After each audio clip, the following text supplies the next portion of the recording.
The member for St. Albert. Speaker,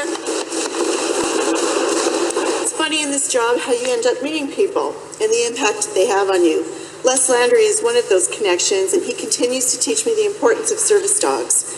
Years ago, Mr. Landry had minor surgery which resulted in life-changing complications, leaving him with extreme sustained elevated blood pressure, 3 strokes, and the development of epilepsy. His journey to get better made him learn about service dogs and how they are used to help lower blood pressure and detect seizures. Miss Annie, the puppy as she is lovingly called, first met Les when she was 3 months old, and they began their journey of learning and training. Within 2 months, Annie, while she was still in training, helped lower his blood pressure and detect her first seizure. Mr. Landry is also a survivor of PTSD. That, combined with epilepsy and effects of stroke, he's one of the thousands of Albertans living with invisible disabilities who undergo a daily struggle to manage housing, transportation, and employment.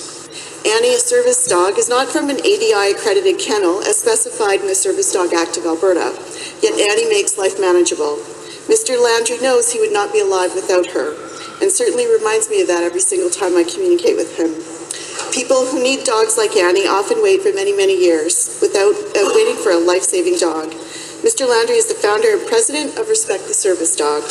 This organization raises awareness, the value of service dogs, and the integral role they play in the lives of people with disabilities, particularly those with disabilities we cannot see. There are only about 80 to 100 accredited service dogs in Alberta, but the demand is so much higher. Mr. Landry encourages all of us to advocate for people with disabilities who could live a better life with service dogs. So I'm hoping one day access will be similar to access like other life-saving equipment such as wheelchairs. I look forward to working with my colleagues to address this important issue. Thank you, Mr. Speaker. For Cypress Medicine Hat. Thank you, Mr. Speaker. It is my privilege to introduce to you and through you and to all members of the Assembly from Cypress Medicine Hat, Les Landry and his service dog, Annie. Les has used his personal experience with post-traumatic stress disorder to serve the community through various organizations he is very active in.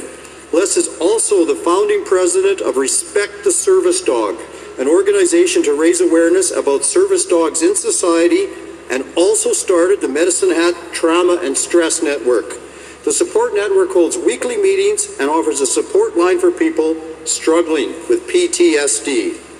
If Les and Annie could now rise, I ask that all members would join me in welcoming him and Annie and wishing them all the best in all their efforts to serve Albertans.